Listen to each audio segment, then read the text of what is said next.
G'day guys, how are we? Welcome to Boxing Deep Dive. It is Monday, February 20th, 2023. My name's Lyndon Hosking and always great to have you along to our Monday night show, Talking Boxing. This is your show.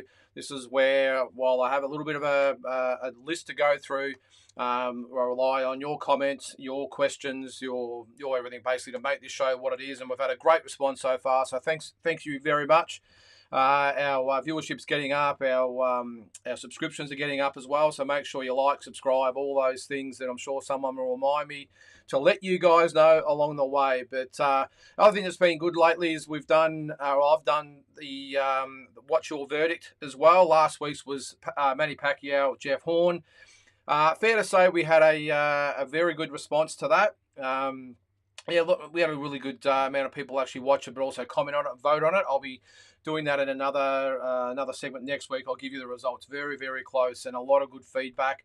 I expected to get a lot of negative feedback, I will say, but it was really good that we had feedback both ways and not a lot of you don't know shit about boxing as we normally get. So, but that was good. So on to tonight. As I said, I've got my stuff to go through. We're going to touch on all the Aussie news, world news, couple of talking points slash I suppose just normal points we can sort of look at to speak about. But as I said at the start, this is your show, and I really want your questions, your comments down below. And as it says there, let's talk some boxing. What I'm going to do, so I don't forget, I am going to put the link in the comment section because if you do want to come on, the option is there. So if you want to come on and have a chat rather than just putting the comments in, no problem at all. We've got the facilities there. So the link is there.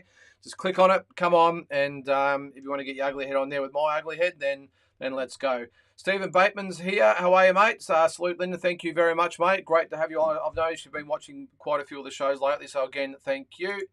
Yep, that's Oi. Thanks, old mate. Great to have you along, mate. So, yeah, well, let's get into it, guys. So, a little bit of news on the weekend from the Australian front. Wasn't overly great news. This is probably not the headline grabbing stuff we'll talk about, but John Manu, I've promoted John 3 or 4 times, I think, over his careers. I think he's only had 8 or 9 fights. Went over to America for a training camp. Ended up getting a fight over there. I've got his name here. It's Kurt Scobie. Now, I don't really know much about Kurt Scobie. I know he was 10-0 going into the fight, 11-0 now. Unfortunately, John was stopped in the second round, got stopped 3 times. And look, that's just the level these guys are at. And look, I think a lot of John Manu, I will say, especially his last fight, because I think he went to Canada at the end of last year or mid last year, and then backed it up on the Kambosos Haney undercard. Had a really good win on that. So he's a good kid.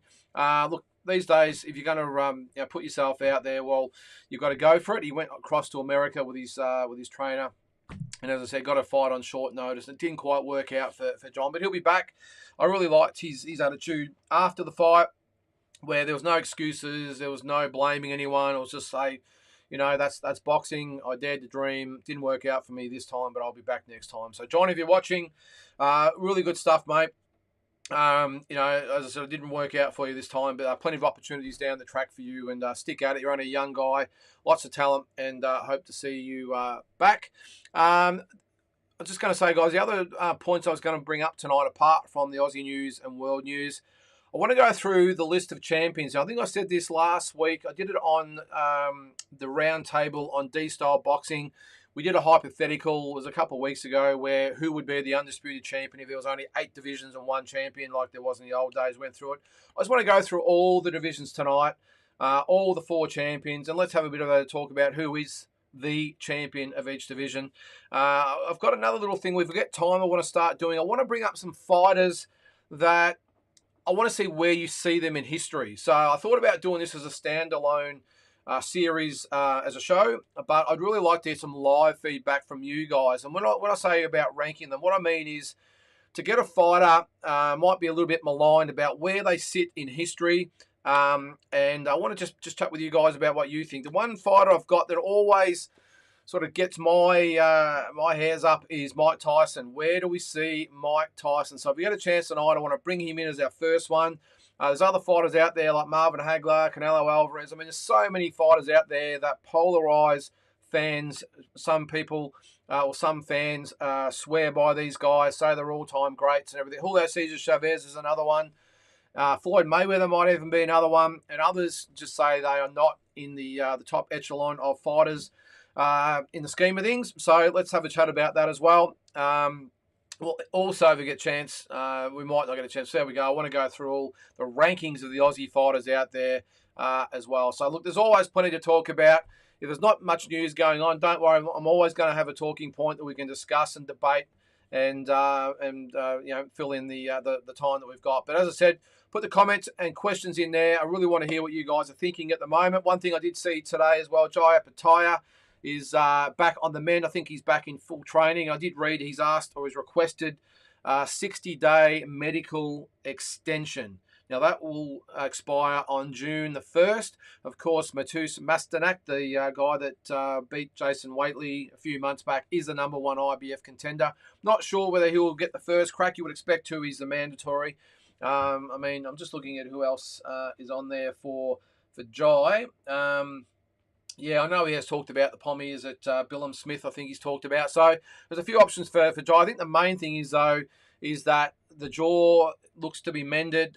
He's on the back on the comeback trail, which is great. It's going to take a while. I mean, and the other thing is, it's not just the physical healing; it's also the mental healing. I mean, that was a tough fight for Jai. He goes in there. Does he become a little bit gun shy because of the jaw? Who knows? But I think it'll be great to have him back. I'm pretty sure it'll be Masternak, but we'll see how we go. Who's that? Larry. How are you, Larry? Nice to see you on the show, mate. Larry Liston. Lewis Neary versus Hovhannisyan is one of the greatest fights I've ever seen. Both gave it the roll. I had Hov ahead at the time of the KO. Neary is a bad man. Larry, I got to admit, mate, I've never heard of those guys, let alone seen the fight. So, let's. I'll have to do some research on that, mate. I'm assuming you're serious there, but I'll have to do some research. Sorry, mate. While we're going, I'm going to type it in and just see whether he's actually on BoxRec and see if we can find it. Lewis Neary, sorry. Okay, all right. So he's the one we're thinking of at the moment. 34-1. Oh, sorry. Yes, now I know who you're talking about. Yeah, the fight on the weekend. Sorry, Larry. I called myself a boxing expert and did what you're talking about there. Yeah, no, you're right. That was on the weekend. I didn't see it. Sorry, Larry. So I can't comment on it. But now you've said that, I will check it out. Old mate Big J needs to fight July 2. Yeah, I think that's what I read too, Big J, is that he's got until June 1, I think maybe to... I think it expires June 1. I'm not sure he has to fight by June 1 or whatever, but to have the fight set maybe by June 1, who knows? But he has had the medical extension, so look, that should be plenty of time. What's it been, 6 months? Probably been longer, I think, hasn't it? So, and Larry, again, I apologise for not recognising those guys because I did see the results and didn't watch it. I'm sorry we didn't get it here in Australia, I don't think. Seems like Golden Boy's becoming a major promotion once again. They are putting on extremely good cards, and with a huge Mexican fan base behind them, the sky's the limit there. Larry, I do agree because for a while there, Golden Boys sort of went to the background, didn't they? They went into the shadows a little bit. Matchroom pretty much took their spot. Of course, you got Top Rank, have always been roundabouts. Of course, PBC's out there. But I think it's great the Golden Boy are back. Obviously, when Oscar himself was around, and obviously Mayweather, the Canelo, of course. And since Canelo left Golden Boy, they really haven't had that rule. Now, I know they've had a few, Ryan Garcia, I suppose, but he's nowhere near proven. So, look, I'm with you, Larry. I just hope we can get the shows here. Are they in Australia? I didn't see the TV guide. I didn't know if they were on. I didn't know about it. If they are, Larry, let us know, mate, because I didn't know it was on. If it was on, yep, I didn't see it. So I'll have to look out for the replay. But I do agree with you, Larry, that Golden Boy, I think it's great they're back. I think, look, Oscar's a little bit out there. Let's be honest about it. Regardless of what you think of him, though, the promotion itself, it's big. As I said, since Canelo left, it hasn't really been a real player. But who knows now, especially with Garcia and Davis coming up, maybe they'll be back in the mix, and a few more fighters will jump on board. Because what sort of happens is the promotional firms, it's like anything. If it's the in thing, everyone just climbs on board. And Matchroom signed a lot of fighters. Obviously, Top Rank's always been roundabout. And as I said, Matchroom almost took Golden Boy's spot, pushed Oscar aside. In comes Eddie Hearn. You just get the feeling that it's starting to right itself a little bit now, and maybe Oscar is back, and it will let a few other fighters maybe go his way and sign up, and then all of a sudden we've got a few different promoters that we can have some good promotions with. What have we got there, dude? Oh, mate. All right. So shed some light here, mate. July 2 is the first anniversary. Is that how long it's been? July the 2nd. Well, that was obviously when Jeff Horn beat Manny Pacquiao as well. I didn't realise it was that long. So by the time he gets in there, it could be 12 months. Look, it probably doesn't surprise with the injury. And look, he's still only a young guy. He's got plenty of fights left in him, so it probably doesn't make a lot of sense to throw him back in too quick. Even though I'm assuming it's killing Jai not being in there at the moment. I think it'll be good in the long run. And I'll be interested to see, I will say, what is going to happen with Jai. We've seen Justice Honey jump ship from DNL. There was obviously something in the contract that said he had to be on TV or whatever it might be. So he's exercised that clause to jump ship, gone with Matchroom. I'm sure he's gonna go massive now. Where does Jai Opetaia fall in the scheme of things? Because how is his fight's going to be aired now? Is it going to be another streaming app? Who knows? But be interesting to see what happens there. And whether he jumps ship with Matchroom as well, who knows? Because Isaac Hardman's done the same thing. I just wonder what all I won't call them undercard fighters, but the other fighters in the stable. Of course, there's Jack Gibb as well. In the girls, there's Taylor Robinson. So it'd be interesting to see what's going to happen there with DNL and Tasman fighters. But I suppose time will tell. Jay Brown. How are you, Jay? Mike Tyson is my number one of all time. This is my point about where does he fall in the scheme of things. I'll read it out here, mate, but we might address it a little bit more later. Mike Tyson, number one of all time. The story, the power, the intimidation, the good, the bad, and the pay-per-view star he was. Ali was the showman. Tyson was the bad guy. Jay, all I'm going to say is before we get into it later is I 100% agree with you, mate. 100% agree. And the way this actually came up, I don't really get on Facebook much, but I was on there the other day and it must be some part of some group. And someone come up about how overrated he was and he was a disgrace to boxing, all this sort of stuff, and I really cannot get my head around it because the same people, and I'm only plucking a name here, Rocky Marciano. I'm just putting it out there. I can't I'm probably jumping ahead here, but I've got to say this. I can't get my head around the fact that Rocky Marciano is universally loved and respected and admired, and in probably everyone's top 10 heavyweights of all time, and Mike Tyson's not. I don't understand it. And this is not whether they went head to head, if they fought each other. I'm talking about achievements. Now, I'm gonna elaborate on this now, Jay, because you brought this up. The reason I say that is that Rocky Marciano, and we all love Rocky, but the facts remain he never beat a credible opponent. I know he's got Joe Louis and Izzy Charles and Jersey Joe Walcott. I understand that. All well past their prime. It's not his fault he had no one to fight. I'm not blaming Rocky. But at the end of the day, he didn't have those guys. And just because you retire at 49-0 doesn't mean you beat 49 great fighters. And when I look at Mike Tyson, he cleaned out the division. Now, whether you rank his day or whatever it was of the fighters of the caliber around, at the end of the day, he unified the heavyweight championship. He won all three belts within the space of a year, mind you. He had 3 fights within 12 months and had a voluntary defense in there along the way, if you will. So he's had 4 fights in 12 months, unified the belt, cleaned out the division entirely. So how does that not rank him above someone like Rocky Marciano? Anyway, I look forward to hearing your thoughts, guys. I'm going to get back to Larry here. Did you watch the Leigh Wood versus Lara fight? Only highlights, Larry. Sorry, I didn't see the whole fight. I looked at it YouTube last night. Interesting. That was another great fight to watch. Many thought Lara looked slower than usual and that the corner stoppage was too early. I got to think, Larry, I don't agree the stoppage was early. I can understand it was under 10 seconds to go. He was in front, but let's not get ahead of ourselves. It was round 7. It's not like this is Chavez Taylor in round 12. It's round 7. So much of the fight to go. So I don't take the whole point that he was ahead on points. I don't rate that at all. I do think, though, that his trainer, look, you could make the case that it was less than 10 seconds to go, getting back to the corner. That was a big left hook he got hit with. He was visibly shocked. The trainer knows the fighter a lot better than what we do, obviously. I think it was a good stoppage. I really do.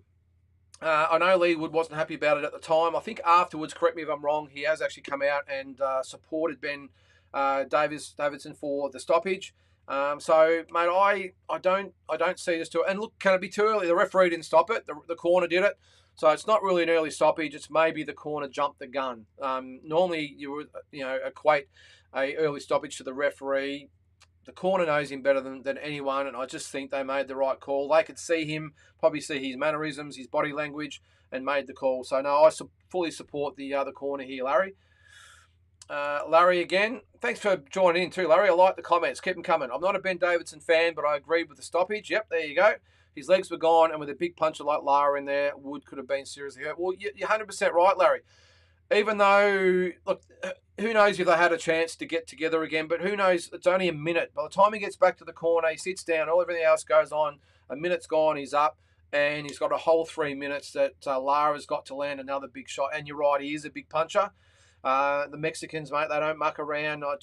Who knows, that next round he could have really taken some punishment and been knocked out cold, and then who knows what happens. I must admit, I don't like the real early stoppages. I have seen some, but in this case, I think it was a job well done. I really do. I think his corner, Ben Davidson, I'm with you. I'm not a massive fan. I think he gets a lot of pats on the back for just being a good bloke, I think, and holding the pads and being a good confidant to confidant to these guys. So, but yeah, I think in this instant, mate, I think he got it right.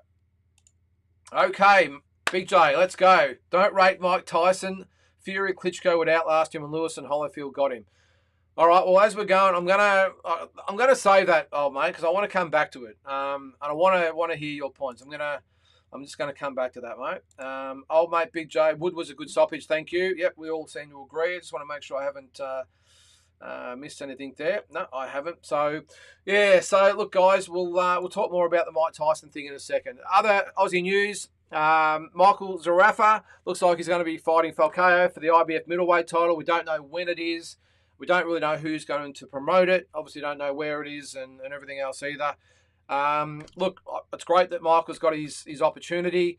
Look, he's been managed the right way. Look, we actually heap criticism on the way he's been managed over the journey because he's had so many managers and trainers and everything else. But at the end of the day, he could get a world title fight before Tim Tszyu. I know Tim's is for the interim title, so just relax there. But he did say he could get a shot before Tim, and he might get a shot at the real belt before Tim, which just seems ridiculous. After what happened 18 months ago, whatever it was. So, yeah, look, I don't know. It's a tough fight. I would probably say Falcao for me is the favourite. I would think he beats Michael Zarafa, but look, you just don't know. It might depend on where the fight is, of course. If it's in Australia, it gives Michael obviously an even bigger advantage or more of an advantage. But I think it's a good thing he hasn't fought, or he's not going to get fought against Triple G. I think Triple G, even though he looks shocking against Canelo, would still have enough for Michael at this stage. But I think Falcao's, look, it's a great opportunity or great opponent for Michael Zarafa, and if he's ever going to win a world title, this is the guy who's going to win it again. So good luck to Michael. We'll obviously keep you all up to date with what's happening once we get more news. But at this stage, it looks like it's going to happen later in the year. So another Aussie fight for a world title. Jay. Actually, I'm going to go back to that. Oh, mate, BJ, about time for Zarafa. That should have happened 6 months ago. The other thing, or the thing to consider too, BJ, is that what happens with the Sam LeBruna situation? Now, that's gone a little bit solo. Maybe there was an out-of-court settlement, who knows? But there was Supreme Court talk at one stage. He was going to put an injunction in against Zarafa fighting for a world title. Money always talks, of course. I'm sure they might work something out. But he says he's got options on Zarafa. Zarafa's obviously with Eddie Grant. Is it Eddie Grant? I think it is. As his manager, so he's moved on. Sam LeBruna is saying he has the options for Michael's fight. Maybe it hasn't played out just yet, but I've just got a feeling there'll be a monetary settlement somewhere. Maybe he gets a percentage of Michael's purse. Who knows? Who knows? And look, who knows who's in the right anyway? We don't know. But it has gone a little bit silent, so we'll see what happens there. All right, what have we got there? Jay Brown. Jake Paul. Bit early for Jake Paul tonight, Jay. He fights Sunday. WB said should he win, he will be ranked. I did see that. Not sure where, but top 30.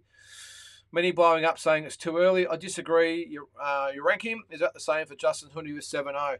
7-0. It's a hard question, this, Jay, because the more fights he has, the more he wins. it's a hard one with the Justice Honey situation because I think Justice Honey is 10 times the fighter of Jake Paul, obviously. But at the end of the day, Justice hasn't really had a great resume of fighters. I know he's fought the best that we've got, and that's great. And I know Matchroom will step him up, and that's fine. But Jake Paul, now look, when you think about it, I know he's got Tyson Fury coming up, but he hasn't actually beaten a boxer yet. I suppose that's got to come into it. Now I know they would have had to registered as boxers with the combat boards and everything, but I think the fact remains, Jace. I don't think he's as bad as what people say. I think he's definitely talented and has maybe got a future in the sport. And if he does win, maybe he does deserve that top 30. But I still can't put him in the boxing category yet, Jake, because, as I said, the fact is he hasn't beaten a legitimate fighter, at least anyone of any note whatsoever. And beating UFC fighters, I know they were great at what they did, but they were washed up UFC fighters. So I just don't understand how he can come into consideration. Now, if he beats Tommy Fury on the weekend, which I think he will, just my opinion, I think he'll beat Tommy Fury, then he does deserve to be, I think, rather than the ranking, I think that's absolute crap. I think as a boxer, though, we can now say, okay, Jake Paul, you are a legitimate boxer. You are now on the world stage.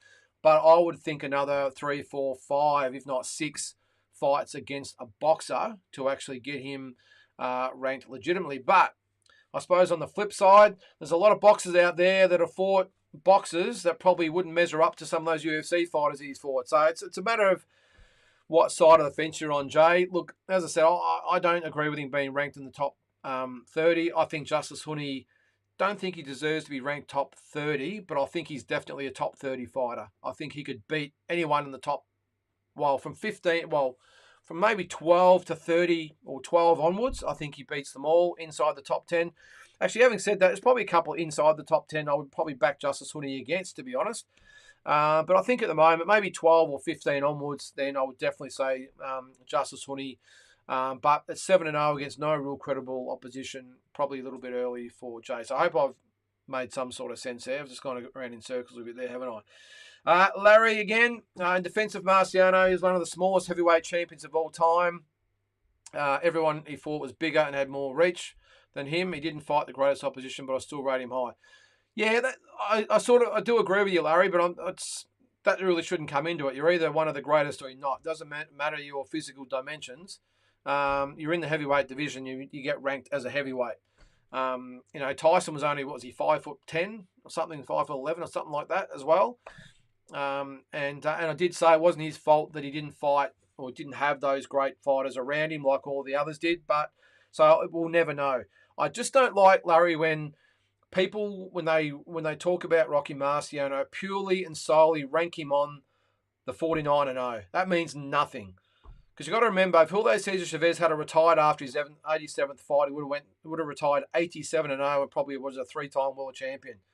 And obviously his bigger fights come down the track. I don't give any credence, to be honest, Larry, with records. I really don't. I think it comes down to legacy, and the best example of that, of course, is Sugar Ray Robinson.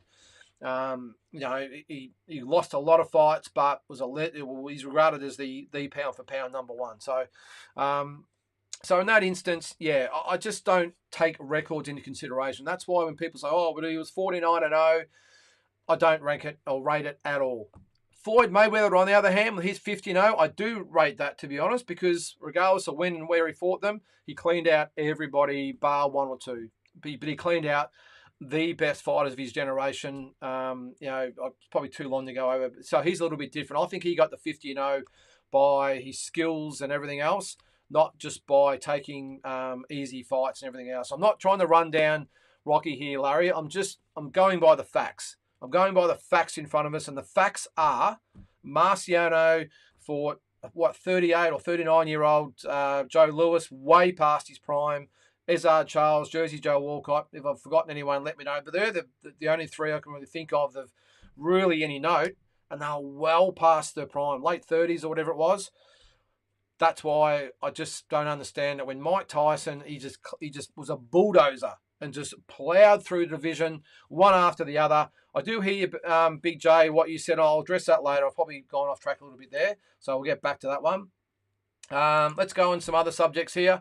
Hi, Lyndon says, Jules, how are you, Jules? Keen to get your thoughts on CTE and other concussion-related injuries in boxing. Hot topic in other sports. Can more be done to protect fighters? Ooh, geez. Jules, look, it's a great point, mate. It's a great point. I know, obviously, in football, across all codes all over the world, whether it be AFL, rugby, NFL, even soccer, I suppose, to some extent, because with the head butting or whatever they call it, heading the ball. Is enough being done about it? I don't think so, to be honest, Jules. And I'm not quite sure what the answer is, because at the end of the day, unlike sports that play football, whatever it might be, unlike those sports, the object of boxing is to knock the other guy out. I suppose in amateurs it's about scoring, and to some extent probably in the pros it's about scoring. But at the end of the day, the object of boxing is to go out there and punch the other guy and hopefully knock him out. And whereas, as I said, in other sports, it's not the case. I think more can definitely be done, but again, I'm not quite sure. Maybe I know they did do it years ago with going from 15 rounds to 12. I don't think they have to do that anymore. I think 12 rounds is okay. I think the only way could be is to maybe, I know some states over there have the standing 8 count. That's probably another thing. I don't know. Look, I'm sort of going around in circles here, Jules, because I don't really know how to answer your question. The only thing I could probably say is to better educate the referees and cornermen. That's the only thing I can think of. And we spoke about Leawood before. Maybe we've got to have a bit more of that type of trainer being more pushed, rather than the old bloke in the corner who wants his fighter to fight to the death, because back in his day, that's what they did. Maybe that's what it's got to be. I think they have done a lot in some respects, Jules, as far as a referee goes, and maybe even the doctor goes, because they're a little bit more sort of more, what would you call it? More prone to now stop the fight a little bit earlier than days gone by.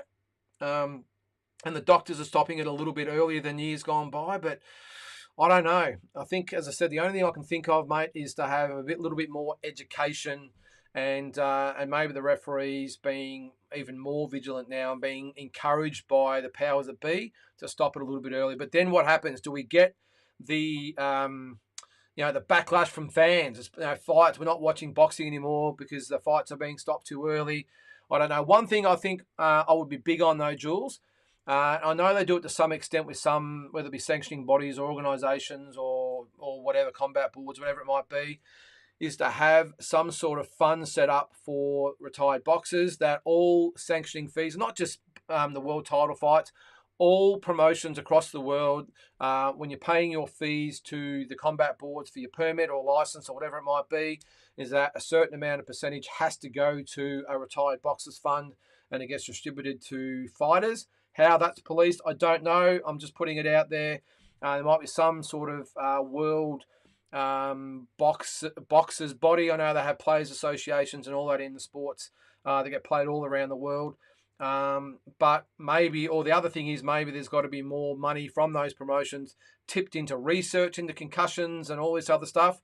Because I know even in the States, if you've ever been to a fight in America, if you look at your ticket, there's a little thing on the bottom of your ticket says, I think it's a $1 donation goes to the amateur body. So if you get 20,000 people to a big fight over there, $20,000 goes to the amateur body. Maybe there's got to be something similar to that, but not just in the States, all over the world.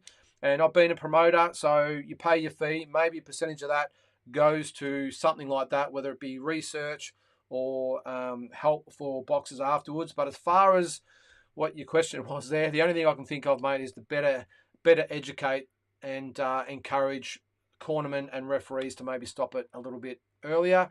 I know I'm getting a little bit off topic here. I know the late Stuart Duncan, who was a matchmaking great of Australia that I had a lot to do with, brought out the concussion test. I'm not sure where it is now. He's passed away a few months ago, so I'm not quite sure where that's at. But it was presented to various bodies, not just boxing, but other sporting codes as well, about how to check whether someone's actually got concussion-related injuries in the head. They can do it like in a few minutes. So maybe that's what they've got to sort of invest a little bit more in to maybe stop it a little bit beforehand. But sometimes these things aren't to be able to be picked up before the fight. So things happen. But sometimes it has been proven that during the fight, where they've done autopsies, fighters have died or whatever it might be, where they've said they've had a pre-existing injury. So maybe that's something that might just help the process. But look, I think it's just education and everything else, mate. So I hope I've answered that to some extent. Big J, Falco, Zerafa will mostly be an undercard on a top-ranked show in the States. Yeah, probably agree, Big J. I don't really see it being big news in the States. I certainly don't think it's big news in Australia now. And the reason I say that is, let's face it, and I'm neither here nor there with Michael. Again, I know Michael very well. I've promoted him a couple of times as well. I'm not in between, but the fact remains, he's probably the most hated boxer in Australia, and I hate saying that because I don't think any fighter that puts themselves through all that training and everything should be subject to that. But at the end of the day, that's the story that it is. So I think it's a hard sell in Australia. I really do. Especially if it was Triple G, might be a bit different. People want to turn up. They want to watch on pay-per-view. They want to see Triple G. So Rafa versus Falcao, I'm not sure it could be a pay-per-view. So then how do they get the money to fund the fight? And if it's in the States, I don't see how they sell it. So I'm with you, Big J. I think it's an undercard fight over there.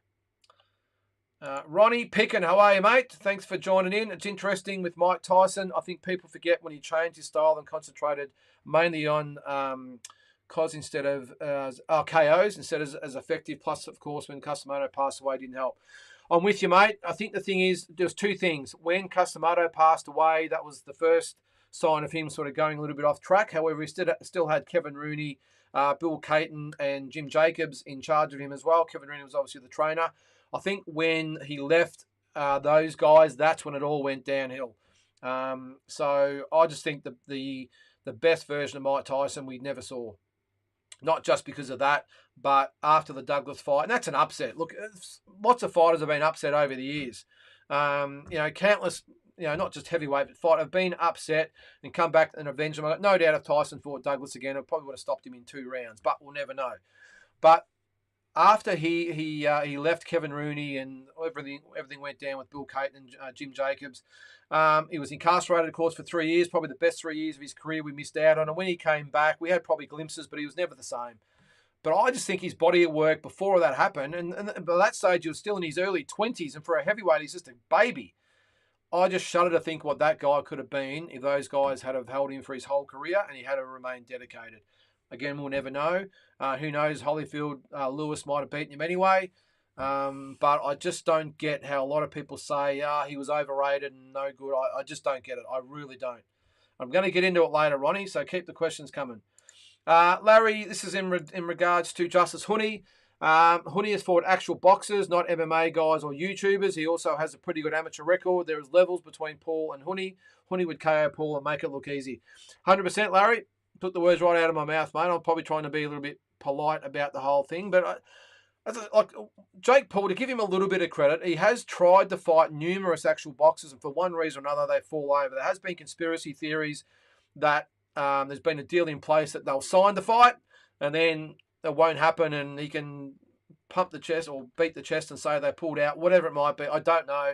But at the end of the day, I don't regard him as a real boxer. If he wins this weekend, then my view changes, and I just put him as a boxer. I don't put him as a top-ranked boxer. I just give him the credit of being a boxer, and that's about it, and then the rest is up to him from there.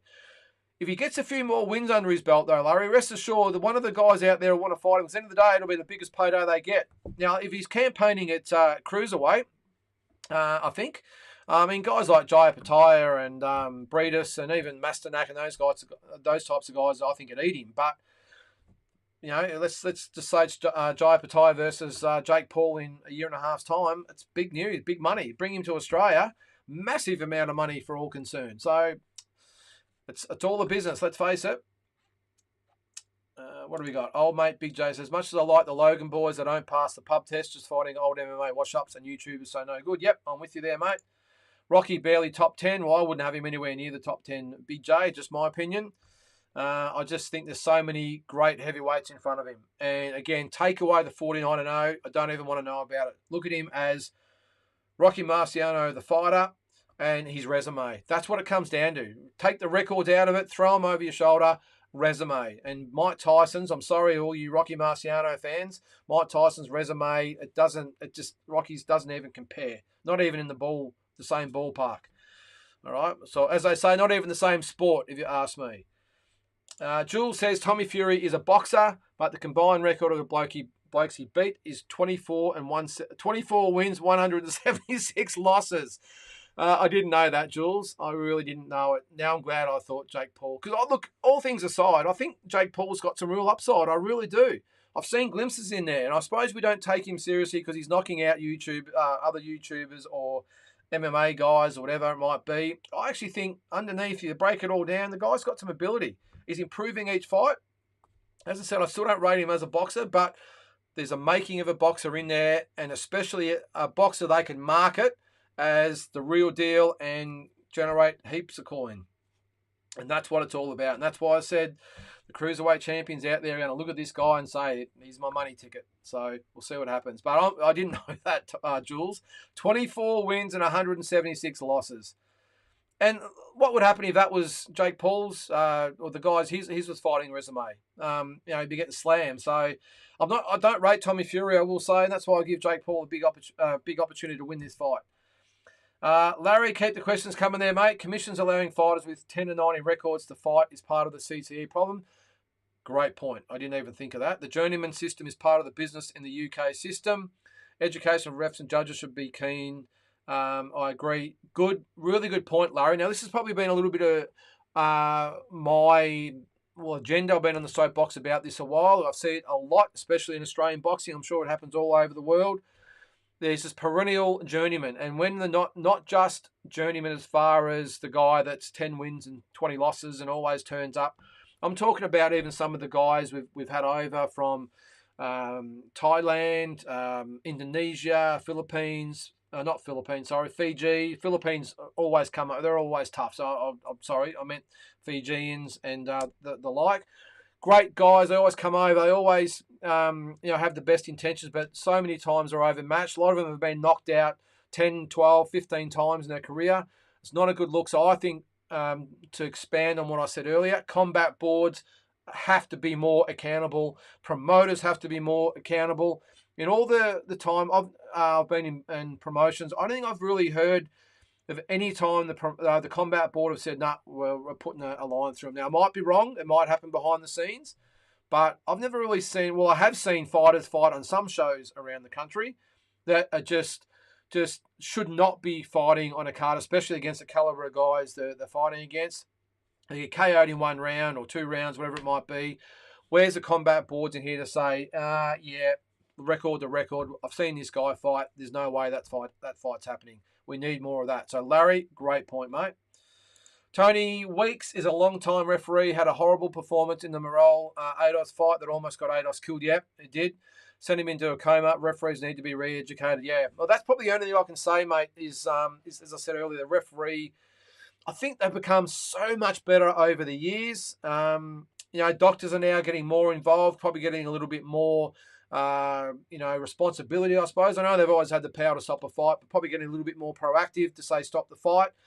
I know in the amateurs they've got the bell that if you fall a certain amount of points behind. I'm not sure whether that is the go-to for the pros, but I think the only thing it can come down to, guys, is hopefully this test that Stuart Duncan was working on is highlights any pre-existing conditions before they get in the ring, and then it's to educate the referees more to say, okay, and if this guy's overmatched or taking too many punches, it's all over. The cornermen, I think the cornermen do a pretty good job, but there are some cowboys out there that it's pretty much more about them than the fighter. I don't want them to fight. You can fight, get out there, and they almost push them out there. I hate seeing that. Those are the guys we need to weed out, I think. We need to weed out some of the trainers and just keep pushing the guys out there. However, even if they push the guys out, it's a referee's call to stop the fight. So, look, I think we are getting a lot better, though, Larry. I know there has been some issues in the last few years, but I don't think there's as many as there used to be honest. I know there was a young guy that fought, I remember going to Canada with Shannon O'Connell back in 2015. Pritchard Colon was his name. Great young talent. He fought on that card, and then I think his next fight he got knocked out and has been severely brain damaged since then. I think that was just an accident. I think there was no real, from what I can gather, there was no real cause that did that. It was just bad luck, and bad luck's going to happen. It can happen playing football, whatever. But I'm with you here, mate. They need to be re-educated. I'm with you. Tony Weeks is probably my favourite referee, by the way, but he got it horribly wrong in that performance. I'm with you. Jules says, agree 100% about educating refs and trainers. Recently learned that trainers don't need to undertake compulsory education to obtain a license. I got one better for you here, Jules. There's trainers out there that have never trained as a fighter, never trained in a real gym, never come close to actually getting there and having a fight, never been around anything, and they get a license online or sit an exam, and these guys are allowed to train fighters. That is a huge red flag for me. That's what I like about the martial arts system out there, the belt system, the coloured system. They get graded, the red, blue, yellow, whatever is all the different belts. We don't have that in boxing. So any trainer can go and sit an exam, and it's not a hard exam. I've done it. Anyone can probably do it. So you can have a guy, and I know this for a fact they're out there, a guy or girl has never stepped foot in a proper boxing gym. They might have done some boxercise, whatever it is. The boxing fans, they go, hey, guess what? I'm going to be a boxing trainer. I'm going to get a YouTube course or an online course or whatever it might be, and I'm going to become a boxing trainer without actually having been a boxer themselves, step foot in the ring, or let alone in a gym. And these guys are getting licenses to train fighters. That is dangerous, and that's one thing we need to stop. There needs to be some sort of grading system where you've probably almost got to have some sort of credentials in the industry to be able to get a license. I remember when I went for my promoter's license, I had to sit before the board and go through why I should be a promoter. Why is it the same with trainers? If I go in there, sit an exam and get all the questions right, well, for me, answering questions about all the rules and regulations, does that make me a good trainer? If I've never done boxing, does that mean I can go become, if I've just been, we'll call them a fanboy, guys that have, or girls that have, watch boxing and they love boxing and they want to become a trainer and get involved. For those guys, go get educated as a referee and a judge. Do that first. And if you still like that, then maybe go and be a trainer. But I know there's guys out there that have got it and have no business being anywhere near a boxing or a fighter. Hey, if you want to hold pads for your boxercise class, you go right ahead. Stay away from fighters because that is what gets fighters really badly hurt. So. And it probably adds to what we've been saying in this conversation. And I didn't even have this on my agenda, so I'm glad whoever brought this up because it's great discussion. Maybe there needs to be a bit more done at that level. Who can become a trainer and who can't? Because how is it possible that a guy or girl that has never been in a boxing ring or knows anything about boxing can become a boxing trainer? It's just ludicrous.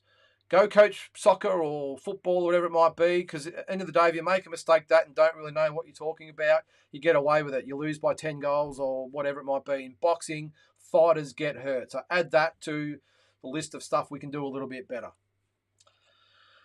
Paul Camilleri, has the Zerafa World title fight been announced? No, Paul, it hasn't officially been announced yet, mate. It's still in the works. All that's been said is that the IBF have said, right, these two guys, tick, tick, these guys can fight for the title. Now it's up to a promoter to get the job done. Obviously, keep everyone happy with purses and all the rest of it. So no, mate, it hasn't actually been locked in yet. But I would say, geez, it'd have to be soon, you'd think. Although it's only become vacant, so maybe they've got 6 months to make it work. I don't know. All organisations are a little bit different. But, yeah, that was a good fight, really good fight. Andy, how are you, mate? Great to have you along. Smash that like button, folks. Yes, bring it on. Carl, mate, great to have you along. I was wondering where you were. G'day, Lyndon. Hope all is well. It is great, mate. It is Monday, but all is good. Larry, I'm really liking your comments here, Larry, so keep them coming. No refs and judges. I meant refs and cornermen. My bad. Sorry, did I say judges too? Sorry. Don't mean judges. But, yeah, I'm with you, mate. I know what you're saying. Refs and cornermen. So if you guys have got some suggestions out there, let's hear it. But that's what I'm seeing as well. And there are boxing, not just boxing, MMA and all that, I'm sure are in the same boat. I'm not quite sure what happens with the MMA credentials as far as being a trainer goes. I don't know. I'm just probably talking the boxing side here. But you guys got any other ideas out there? Is it prevention before the cure? As far as weeding the bad cornermen out, weeding the bad referees out, I don't know. But yeah, I think, as I said earlier, when the object of the sport is to physically hurt someone, it is in the pros to knock them out. Not sure whether there's much we can do. Jay Brown, speaking of big fights, in the middle of one with the missus for watching this and not Married at First Sight. I've never watched Married at First Sight, Jay, but I think I'm a little bit more exciting than them. Who knows? But, mate, I really appreciate you having me. Mate, if you need to go and sit with the lovely and put your arm around her and watch Married at First Sight, go right ahead. But there's no way I'm watching that shit, mate, I can tell you. Zygmunt Krzyzewski, how are you, mate? Thanks for tuning in. If Zerafa and Tszyu both win and Charlo remains on the shelf, I think Tszyu versus Zerafa in Australia on pay-per-view would sell really well. A lot of people would pay to see Zerafa lose. They would, Zygmunt. I don't think that fight's on Tszyu's agenda. I really don't. Now, I don't know this for a fact. I would think, and I've said this before on this show, I would think that No Limit have signed Michael Zerafa. One, because they want the best stable of fighters in Australia, but two, they want him there in case he wins the world title, and if Tim, whenever it happens, that he's there, he's under their umbrella, and they can make the fight happen nice and easy and quick. Okay? But as far as them having the path to fight, look, you've probably seen me interview Glenn Jennings on this. Probably a couple of times I've interviewed him, and just reading between the lines, I've just got a feeling they're along the lines of Zerafa, you had your chance, step aside, and we're going forward. And remember, they're in different weight divisions, by the way. So if Tim wins the super welterweight world title, I would think he would want to defend it at least 2 or 3 times, I would think. Who knows where Michael's at in that stage, or at that stage, whether he wins a title or defends it or whatever it might be. I've got a feeling that fight is there for insurance purposes for 2 to 3 years down the track. That, who knows, Tim might want to go up. We'll see where Michael is, and we might be able to get that fight together. I don't think, more so from Team Tszyu, they see Michael Zerafa in the future. Just my personal opinions. I don't know, but just hearing what Glenn said a few times and seeing him on other channels and on other social media, I just get the impression that it's like, let's move on, full steam ahead. And if in 2 or 3 years' time Zerafa's still there and it makes sense and we need him, not he needs us or whatever, then we might use him. That's the way I sort of see it, Zygmunt. But, you know, as always, money talks. But I don't know. Would Tim Tszyu... Let's put it in this aspect here. Would Tim Tszyu versus even Tony Harrison, would Tim Tszyu and Michael Zerafa be bigger than the Tony Harrison fight? I know, you know, Harrison's probably higher up on the totem pole. But if you're a fan and it's Tszyu versus Zerafa or Tszyu versus Harrison or Charlo for that matter, which one would you want to see? I would rather the international scene, to be honest, rather than Zerafa. I don't know. It's sort of been, we've gone there and gone past it. I'd be surprised if it's 2 to 3, or at least 2 years before we get that fight. Again, my opinion. Jay Brown says, serious one. Oh, okay. Ace Boxing have announced a big show a few hours ago in Brisbane. It says it's on KO, which I'm not sure how that's happening with the No Limit takeover. All right, well, the way that works is, Jay, and I'm going to look it up while you're talking here. I've got a feeling their contract is with, what is it, Begin? Is that what it's called? beIN Sports. Now, beIN is on Foxtel. This is not a Foxtel. Look, Foxtel is the pay, the channel, the whole system is Foxtel. Fox Sports is the channel on Foxtel. So I would say the contract is with Fox Sports and with Main Event, not with this. So I would think that the fact it's on beIN Sports is on Foxtel, which is KO's a part of. That's the way I would think it'd be happening, mate. I'm just going to type it in as you're going, because I haven't been on here for a couple of hours. So let's have a look. What fight have we got? Which one are we talking about? Okay. Well, that was world title doubleheader. Okay, well, let's put an asterisk beside that for starters, but that's cool. All right, so it looks like we've got Floyd, Masson and Turch. We knew about that one. Hawker and Brown we knew about. Rushton and Campbell for the Australian title. Tate and Dungy for the not a title, man. It's not really a massive show, Jay. Look, it is within Australian boxing fans. It's great, but that's the way they'd be getting around it, mate. It would be Ace Boxing put their shows on beIN. They actually pay to put it on beIN, by the way. So they're not being paid to put it on like No Limit get paid by Fox Sports. Ace Boxing pay beIN Sports to be on that channel, so they're wearing the production costs. It's all on them. So, and they do a great job. And the fact that the guys up there are putting the hand in the pocket to make this happen. It's amazing to think they're paying the TV channels to put it on, not the other way around. I think that's a commitment to the sport you just don't see. So, but that's a difference there, Jay. beIN Sports is part of Foxtel. Foxtel and KO go hand in hand. No Limits contract is with Fox Sports and Main Event. I hope that clears that up for you, mate. Team Batman Boxing, how are you, mate? Thanks for being on the channel. Tara Louise, how are you, Tarzy? A lot of rabbit punches to the back of Pritchard's head in that fight. That's probably got to go back to the boxer, doesn't it? That was just one of those things where they probably should have disqualified him a little bit earlier. But Pritchard Cologne's case was actually a case of repeated rabbit punch. Yep, Larry says as well. The referee in that fight should have been banned for life. Yeah, you're probably right, mate. I did say it was a bit of an accident, but yeah, you're right. I mean, getting hit on the back of the head illegally, the referee should have put him up earlier. He was fighting an American that the promotion wanted to win by any case. Okay, I wasn't aware of that, mate. I can't remember what card it was on, Larry. I know it was in 2015 or start of 2016.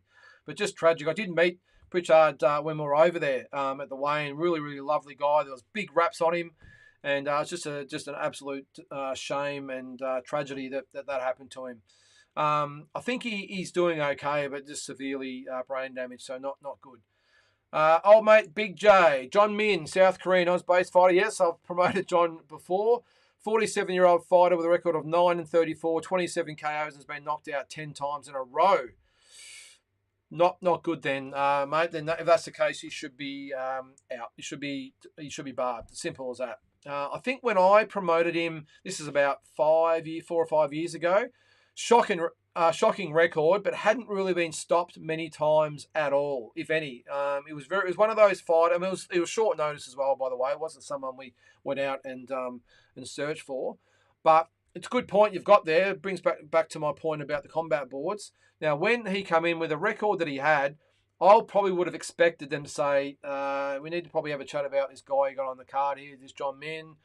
I didn't receive a phone call or a please explain. So, but obviously since then, actually now you're on here, mate. I'm going to bring him up and let's see. Look, I know Johnny's a lovely guy as well, and he always turns up. He'll fight anybody. He doesn't care. Sometimes these fighters have got to be protected from themselves. So let's have a look. So he's 9-34. Wow, holy shit! How the hell does he keep fighting? Now all those 10 knockouts have been after I promoted him. I promoted him back. When was it? It might have been 2017, maybe. I can't even remember. Okay, must have been after that. Sorry, guys, I'm just trying to find. One of those. Actually, it was one of his first streak of 10 was against Caleb Kozak. He was having his debut, by the way. So I think I can take a bit from that. But yeah, to fight Blake Minto, Jack Assis, Vegas Larfield. I don't know. That's not good. Carl. Hey, mate. Good interview with Bo and Tassie last week. Top stuff. Thanks, Carl. He's a good guy, isn't he, Bo? Really, really good guy. He's an honest type of fella. Just works hard, trains hard, and comes to fight. So he's a good guy, mate, and hopefully he goes well against Nikita. Tim won't fight until they're semi-retired, in my opinion. As I said, Carl, I just get the impression that Tim's like, I'll fight you if I need to at the time, because who knows? Michael might win this belt. Tim might win, or hopefully wins this title. He might defend it once, and Charlo might decide to move up in weight. So there's not really any big fights. I know there's Spence or Fundora or Crawford, one of these guys down the track you might want to hang around for. But if none of those fights really look like happening, they might push the button and say, yeah, right, you're going to go up, and Michael might have a world title, and they might say, okay, we want it. Michael, I would think, probably within his rights to say, okay, well, now it's on my terms. I want the coin, and I want this, and I want that. Who knows? But at least I think the fight will happen if and when Tim wants it to happen. I don't think Michael holds any of the cards, to be honest. And even if he holds that belt, I really don't think he still holds the cards. I really don't. I think Tim will go up in weight. And if he is coming up from being the undisputed super welterweight champion, there's going to be 3 other champions that will happily take him on. If he loses to either Harrison or Charlo, though, and nothing is there for him at super welterweight and decides to go up and Michael has the IBF title, that's when things might get interesting.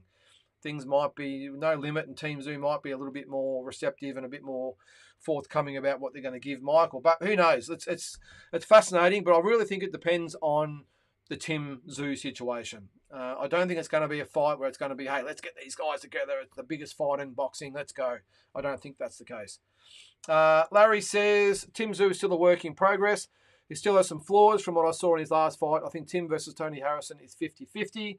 Harrison could potentially outbox him. Yeah, well, there's no illusions there, Larry. I mean, it is a 50-50 fight. I think Tim is up to the level, but the facts are that he hasn't fought anyone near Tony Harrison's level yet, which is why he's fighting him now. You got to fight someone at that level at some stage, and he's doing it.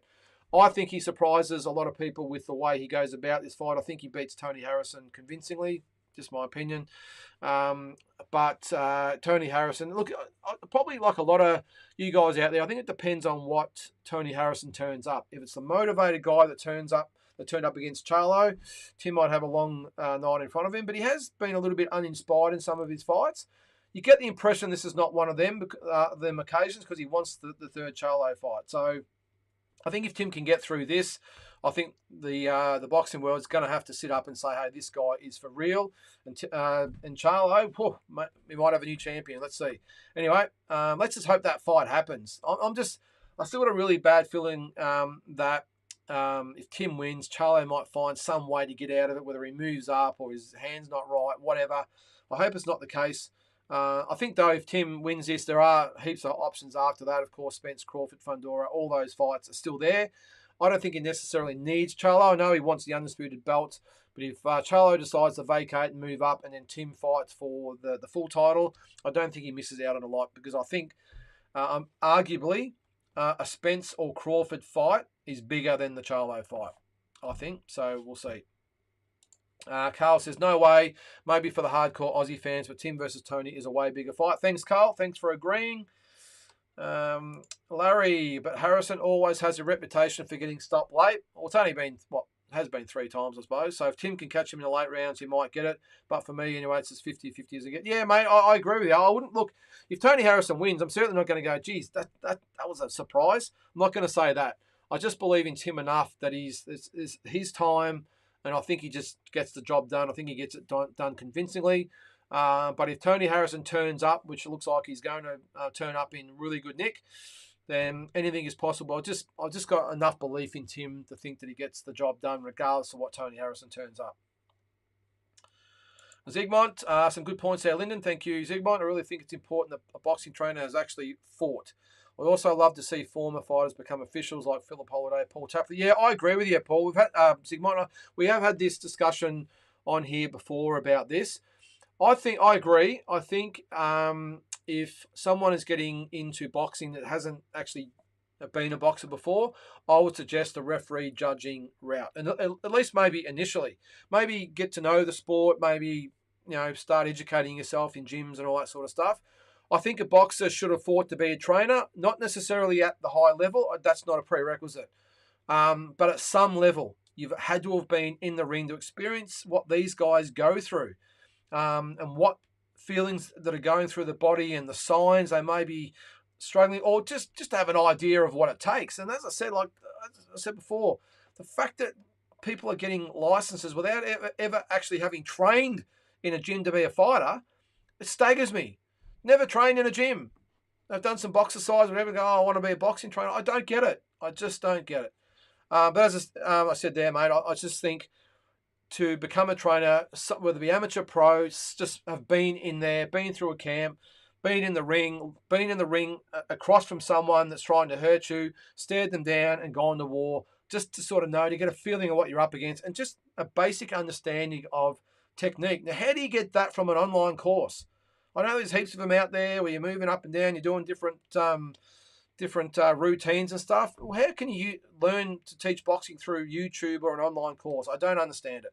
I just don't get it. Hey, the guys that are on there with their courses are probably making a fortune, but I don't know. How do you consider yourself a boxing trainer? You've never actually done boxing.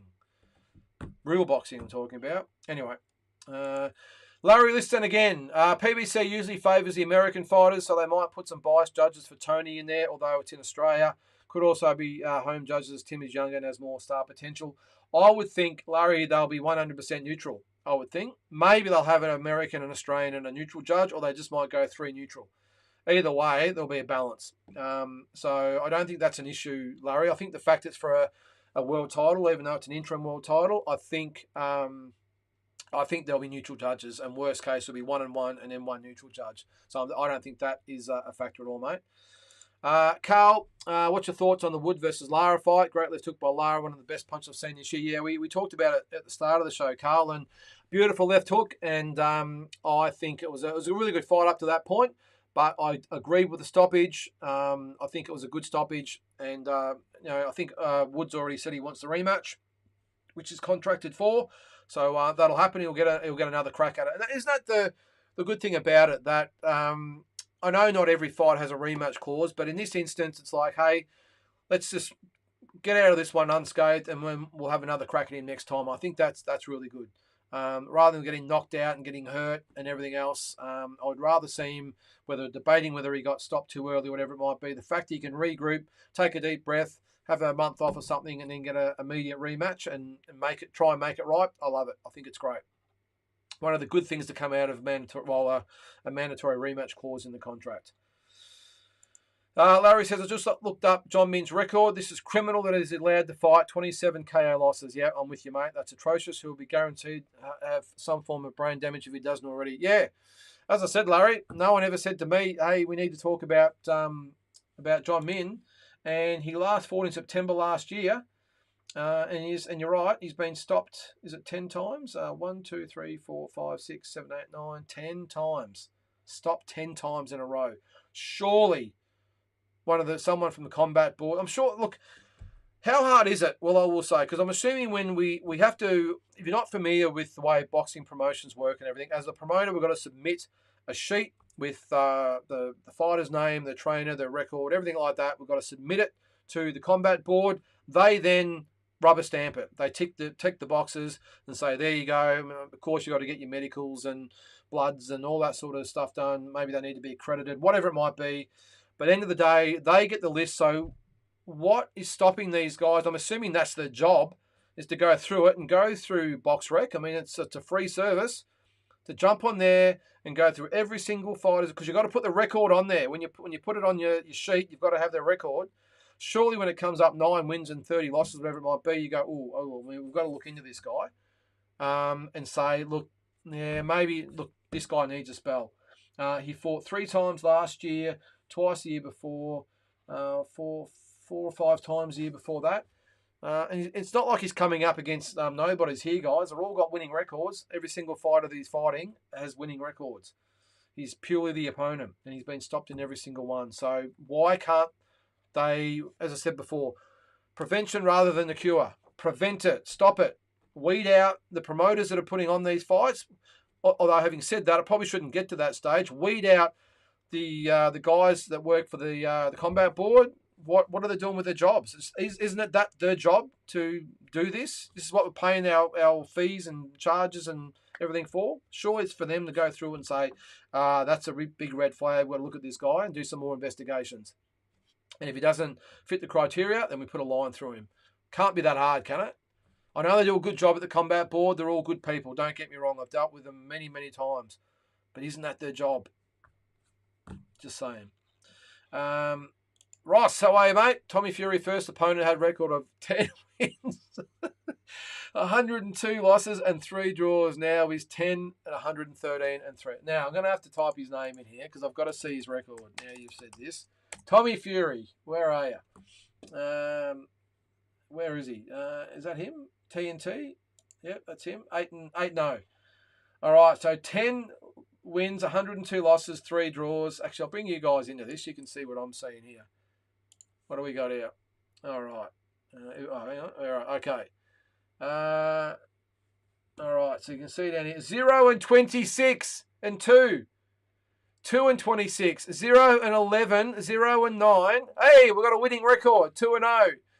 Anthony Taylor, 0 and 1. Well, okay, well, this last guy I thought was that Bosianowski, 10 and 1. Okay, so I'd like to see maybe who he's for, but that is embarrassing. That is embarrassing. Undefeated Tommy Fury, and that's the record. Holy shit. You take that, what's his name, Bosianowski out of it, and that is an atrocious record. That is 2 wins, 4 wins, 14 wins. Oh, I think someone put it up before. That is unbelievable. Anyway. All right, Carl again. What have we got there, mate? The British Pro records trump our guys. There's a guy, MJ Hall, 3 wins, 93 losses, and 2 draws. Holy shit. Look, I understand. Oh, hang on. I'll get, I don't know what I've done there with that. Where are we? I'll get rid of that. I don't know why that's there. We'll get rid of him. I don't know. Hang on. Where are we? Yeah, I really don't know. What have I done there? Sorry, guys.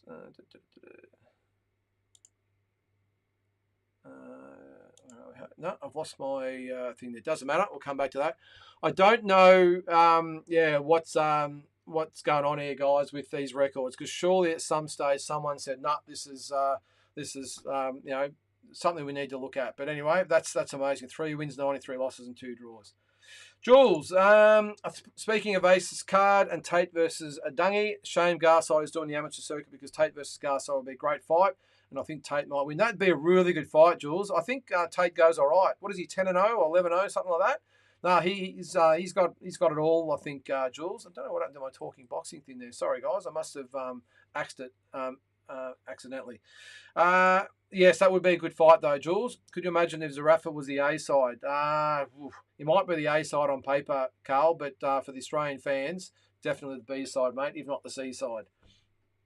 Team Batman Boxing. I've got Tim Tszyu beating Harrison. I'll be betting on it also. Yep, I'm with you, mate. Carl says, I think Harry will quit pro boxing and start a dress modelling career. Be careful there, Carl. I don't think his mind is in boxing anymore. I hope I'm wrong.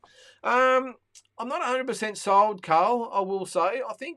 I don't mind the fact he's going back to the Olympics, trying to win a gold medal over there. I think it's not a bad sort of road for him to travel.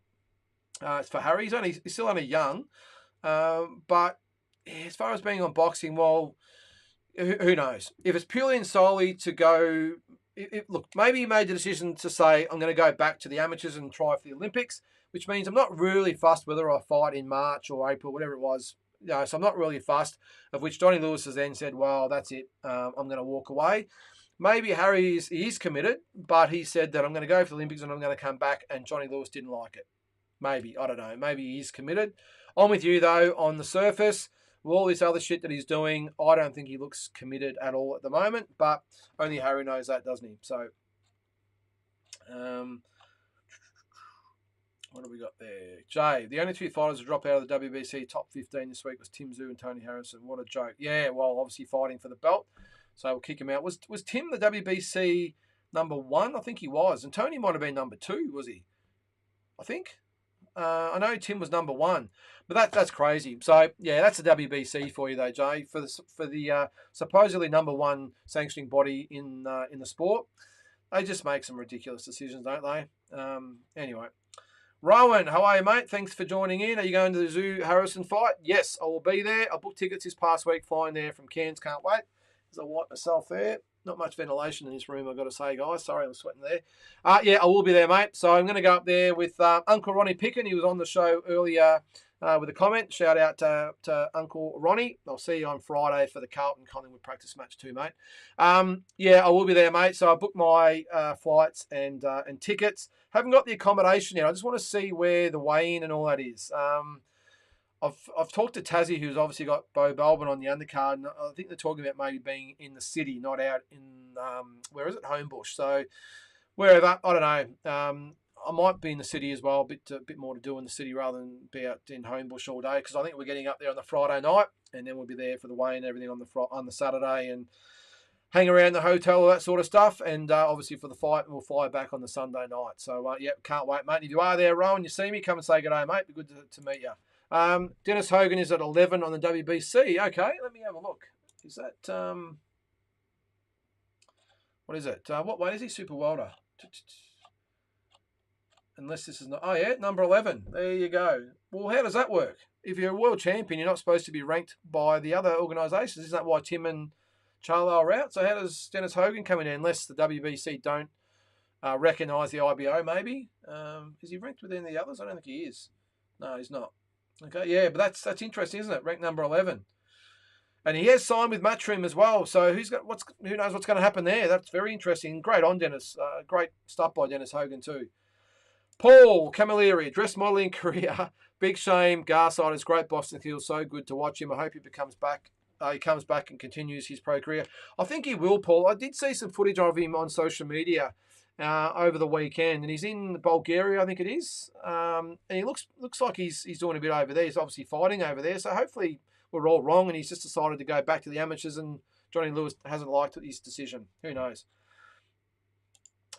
Team Batman Boxing, Tim's pressure game is serious. I expect him to wear down Harrison, probably stopping him late. Yep, I'm with you, mate. Larry, I heard Nonito's camp are saying that Maloney is ducking him, which I think is an outright lie. Yes, it is a lie, I can tell you that. It's not a case of ducking, but a case of Nonito being with Probellum, who has no TV deal behind them. Now, you're spot on, Larry, 100%. I'll go down to the ratings here and see where they are at the moment. So bantamweight, so Jason at WBO in the WBO is number 1. Vincent Astrolabio is number 2. So Donaire, now that's interesting. That must have just changed recently as well, because Donaire has signed to fight Gaballo, but now Rungvisai is ranked number 2. So have they just chucked him in there in the last few days? Who was it, Jay? You were on this before. Let me know, because I looked at the ratings the other day and he was at number 2, Rungvisai. So, don't know. I thought he signed to fight Gaballo for the WBC title. I think it was him. And then you've got Jason and Vincent Astrolabio as 1 and 2 with the WBO. So that fight will happen.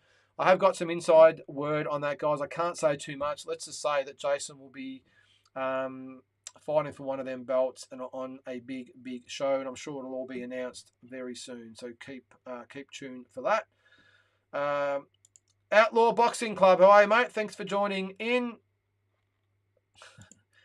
Carl Hansen, you know everyone, Carl. What's going on there, mate? You know them all. Larry, yeah, good to see. I've got a feeling all you guys go on all the shows together, do you? What else we got there? So Team Batman Boxing, really hope Tommy KOs Jake and think he will is saying all the right things from someone that's very confident. Seems like he's on another level. Hopefully he can prove it. Time will tell, Batman. I don't know. As I said, I think Jake Paul, this might be his fight. But look, I'm with you. One good thing to come out of it, at least we'll know, is Jake Paul for real or not. If Tommy Fury KOs him or even beats him, whatever, then hopefully the show's over. If he does beat Tommy Fury, well, we go for another chapter. All right, see your comments there. Fundora was number 1 for the WBC, yeah, but he's the interim champion, isn't he? Is the interim in that way, or is it just is the interim in the WBC? It changes with all of them. So is he the silver champion? Is that how it works, or the whatever it is? But he's not the full champion. Charlo obviously is. Fundora's got, I think it will call it the interim belt. So and then Charlo's obviously got all the rest of the belts. So Tim. So who knows? So if Tim wins, he's got that one. So that's strange. He's been dumped. Anyway, we'll keep moving on, guys. Jackie Dilks, how are you, mate? Thanks for messaging me. I forgot that, Jack. When we're talking about John Min before, I've just brought up a message from Jack, and I'm sorry, Jack, because John Min is one of Jack's favourite fighters. I don't know why. Might just be he's like almost like a caricature. Is that what is it? Caricature? I'll spit that out. Is John Min. I stand with WBC on beating the IBO belt. Yeah, I think so.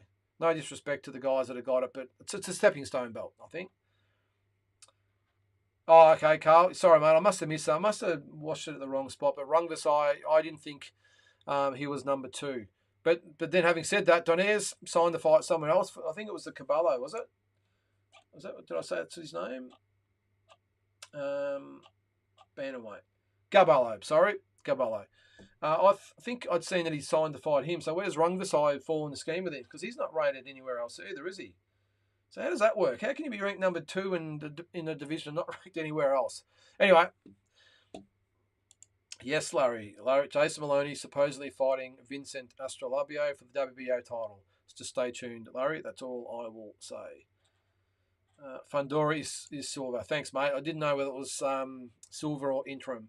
So either way, he'll get his shot at some stage. Okay. Carl says, I'm a YouTube haul, Lyndon. I get around like a $2 hooker on here, mate. You make good content, so I'm getting the fan. I really appreciate it, Carl. Great to have you all along. I really appreciate it. All right, let's get into a few other points, guys. Keep bringing them up if you've got anything else that you want to talk about with the ratings and everything. Speaking of Tim Tszyu, he has been in Melbourne to promote the Harrison fight. Now, I did see that he's been doing the rounds. I heard him on radio a couple of times, SEN and Triple M in Melbourne, which is great. Listened to the interview, spoke really well. Even though the commentators don't really know boxing, that was pretty obvious. They just answer the let's just call them the vanilla questions, nice and easy, and the roll out the same old questions. But it was good to hear him. One thing I got to have a go at you about Tim if you're watching, or Glenn, or anyone that takes care of Tim. If you're going to come to Melbourne and you're going to go to a football club, an AFL club, why Collingwood? Why Collingwood? The most hated team in the land, and you've taken him to Collingwood. I know they would have said, well, who's got the most supporters out there? Arguably, Collingwood have, I will admit that. But, geez, it's a great way to get a lot of your fans offside. I would have said to come to the Mighty Blues, Carlton. However, there's Richmond, Essendon, or whatever it might be. But Collingwood, Tim, what are you doing? I will give it to him, though. I don't think he knew what he was getting into. He didn't know who Collingwood was. He's never watched a game of AFL in his life, apparently. I think he just went down there. His management has said, hey, Tim, let's go get a photo at Collingwood. Good for some publicity, but Tim, come on. If you're going to come to Melbourne and come to a big club, make it Carlton, mate. We are the best. And he did go to the Melbourne Storm as well. I don't really know much about rugby. I don't watch it. But league, as you call it up there. But at least you got it right coming to the Melbourne Storm, Timmy. Although I've got a feeling you're not a Melbourne Storm supporter. But anyway. Outlaw Boxing Club. Is this same Rungvisai that beat Chocolatito and Estrada and just lost to Bam Rodriguez? Yes, that is him, mate. And I was actually at the fight with Jason and Andrew Maloney, of all people, and Tony Tolge and Uncle Ronnie in there. The night that he knocked out Chocolatito, that was Superfly 2, I think it was. Great card. I think Estrada might have fought Quadro or one of it. There was some. All the fights on there were just unbelievable. There's probably 4 or 5 great fights on that card, and Rungvisai beat Chocolatito in the main event. A great night of fights at the StubHub Centre it was, so it was awesome. Nonito getting some very favourable treatment from the WBC, yep. I had Maloney beating Nonito, to be honest. I did too, Larry. I think Jason beats Nonito. Who knows? I know they have been getting along pretty well in the last few months trying to get that fight made. Maybe I don't know anything, but maybe there was a handshake agreement that said, Nonito, you go, why fight each other? You go get the WBC belt, I'll go get the WBO belt, and then let's fight later in the year for a unification fight for some good coin. Why? I think they're the 2 best bantamweights in it. Obviously now Inoue's gone up. So does that have some credit as well? They've had a gentleman's agreement. They'll go and get a belt each and then fight each other. Who knows? Stranger things have happened. Outlaw says again, Carl Hansen, are they talking about one of the Maloney brothers? Yeah, that's him. Sorry, mate. That is him. Yes, it would have been a banger of a fight, Carl. Best fight 118 now that Munster has vacated. Yep. exactly. Well, the Munster's had his way with both these guys, and I think they're the two best bantamweights in it. And Ross, why not Collingwood? If you guys out there are AFL fans who know exactly where I'm coming from, why not Collingwood? Come on, Ross. You should know better than that. Why Collingwood? Why? Anyway, what else we got there? I would love to have Tim on my channel T Street controversy. Well, mate, all you got to do is ask. I'm sure he'll come on. He does the rounds. Just I'm sure you can message Glenn. He might get him on there, but he does the round. Or worst case, Glenn will come on. I think I've said on here before, we've had the opportunity of maybe getting Tim on. I really like talking to Glenn because Tim gets interviewed so much by everyone out there, and the same questions with the same answers. I love, getting someone like Glenn who you can ask some different, get some different information out of him. So, but talk to Glenn, mate. I'm sure he'll help you out. Don't know a thing about AFL, but my grandfather went for Carlton, so I salute them. Yes, the most premierships in the league, Outlaw Boxing Club, are the Carlton Football Club. Been down the bottom for quite some time, but this is our year. So get on board the Blues. Team Batman Boxing. Really looking forward to the Tim Tszyu Harrison fight. Finally, Tim can really announce himself to the world. Yes, he will, mate. That was hectic KO. I thought Chocolatito beat Rungvisai in the first fight. Yeah, I did too, actually, mate. But he punched up Choc in the rematch. Looked like a monster. Yeah, he did. He knocked him out. It was a good knockout too. But again, just a great night of fights, and yeah, I think he took us all by surprise. Did the Thai Rungvisai? Larry says Charlo might move up and never face Tim Tszyu, mate. It's a possibility, which will lead Tim to be promoted to super champion. Yeah, I think Tim, if that does happen and Charlo moves up, I think the first fight Tim will want is maybe Fundora or maybe Spence. He's going to want a big fight. He's going to want the next biggest fight out there. And that would be Fundora or Spence or Crawford maybe. Who knows? Danny Garcia is probably not in that league, but you know what I mean? You'll want the next best, no doubt whatsoever. He might defend against a Liam Smith or someone like that, but I think he's going to say, if Charlo's moved out, I want the next best. Let's go. Jay says, Tim Tszyu, tickets looks like they have closed off the upper levels and pushed everyone forward. Still plenty left with the crazy price tag. 3 weeks to go, so they might need to look at that. Yeah, I did hear, Jay, that ticket sales hadn't exactly taken off. Look, they're not cheap, I won't lie. I don't think they're any more expensive than what the Kambosos fight was, from memory. I don't know, but look, I don't blame anyone that says, look, I've got to fly to, especially if you're not from Sydney, I've got to fly to Sydney, I've got to get accommodation, which is not cheap. You're probably looking at $300 or $400 a night. Then taxis and obviously flights and all that sort of stuff, and the ticket's expensive weekend. So I don't blame anyone that can't get there and just wants to watch it on pay-per-view. I would think, to be honest with you, Jay, No Limit wouldn't be too stressed with not having a massive gate, which is probably why they're looking to push everyone forward. I think the money these days is made through pay-per-view, so I don't think that probably means too much to them. But although you do want a packed house, saw the New South Wales government want a packed house, so we'll see. Stephen Bateman, I would like to see interview Isaac Hardman. I actually have interviewed him a couple of times, Stephen, on here. Haven't done it for quite some time. We might have to get the head splitter on again.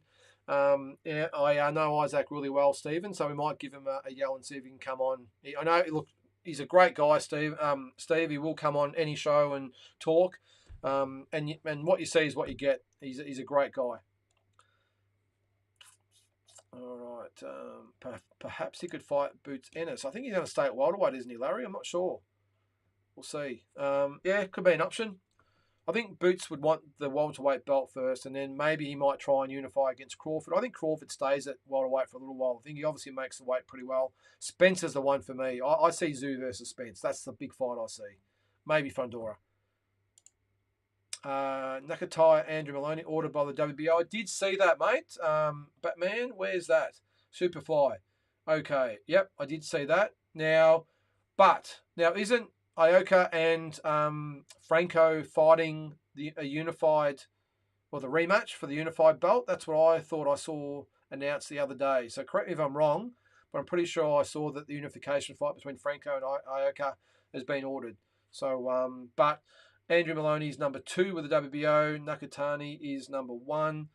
Andy's also 5 with the IBF, 5 with the WBA, and 1 with the WBC. Could we see Estrada Andrew Maloney. Who knows? I think that's the fight I'd like to see. Carl says, looking forward to Nikita versus Bo. Both guys love to bang. They certainly do.